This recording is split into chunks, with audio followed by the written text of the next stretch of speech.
Alors franchement, on nous prend un peu pour des cons. Alors d'un côté, il y a Jean Messia, tu sais, l'homme aux cagnottes. Il ouvre une cagnotte, c'était une collecte pour les héros. Après la mort tragique de deux agents pénitentiaires pour l'évasion d'Amra, 42 000 euros, un peu plus, récoltés sur GoFundMe, promis aux veuves et aux orphelins. Résultat, les familles ont attendu plus de 2 ans. Il a fallu qu'elles portent plainte pour abus de confiance. Alors pour Jean Messia, c'était une erreur technique de la plateforme, comme pour la cagnotte de Naël avant où il n'avait pas enregistré le bon RIB. Alors c'est vrai que le mec, il a un RIB à la place du cœur et il sait quand même comment faire de l'argent. En tout cas, le problème, c'est les vraies victimes qui ne voient jamais la couleur de l'argent, sauf à porter plainte. Escroc de proximité, un peu d'émotion, du buzz, et hop, par ici, la monnaie. De l'autre côté, on a une autre sorte de cagnotte, c'est l'État français. Alors là, c'est une autre catégorie. Si on regarde la cagnotte nationale, en 2025, le déficit public, c'est 152,5 milliards d'euros, c'est-à-dire 5,1% du PIB. 152 milliards, c'est pas une cagnotte, en réalité, c'est le gouffre financier que nous avons avec une dette qu'on ne rembourse pas, ou du moins qu'on fait fructifier sur les marchés financiers. Alors on nous explique que c'est mieux que prévu et qu'on creuse un peu moins vite le trou. Donc c'est pas mal. Le problème, c'est que là, on vient d'avoir les chiffres de la croissance au premier trimestre. Mmh.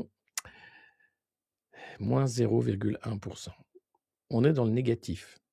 On tablait quand même sur un 0,1%. Alors, Roland Lescure, le ministre de l'économie, nous explique que c'est parce que l'hiver a été clément, les Français n'ont pas assez chauffé.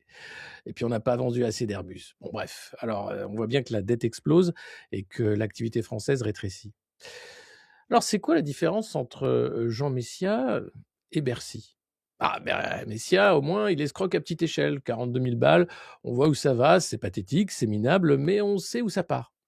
L'État, les échelles sont telles que les centaines de milliards par an qui sont promis à l'école, à l'hôpital, à la sécurité, on ne sait pas vraiment où ça va.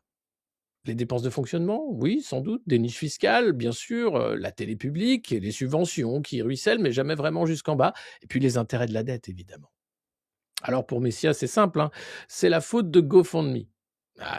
Pour l'État, il est question de choc conjoncturel, mais aussi de trajectoire budgétaire. Alors la trajectoire budgétaire, on l'a compris, c'est droit dans le mur, mais il faut quand même faire comme si on allait l'éviter ou comme si le mur n'existait pas. C'est une certaine façon de voir les choses.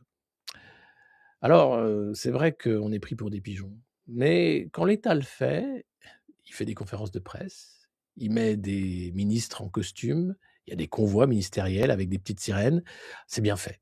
On peut y croire. Mais pour notre cagnotte, c'est pas la veuve et l'orphelin qui la voient, c'est pareil, on paye beaucoup d'impôts, mais on ne sait pas où va l'argent.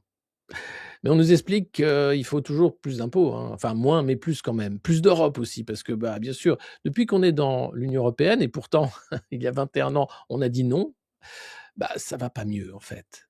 Alors il faut continuer. Mais est-ce qu'on peut encore faire confiance à Jean Messia, par exemple? Non, évidemment que non.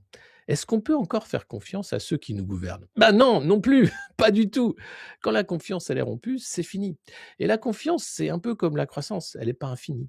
À un moment, elle peut arriver à zéro, même à moins 0,1%. Voilà. Alors, faites attention aux cagnottes. Je vous souhaite bon courage pour la déclaration d'impôt.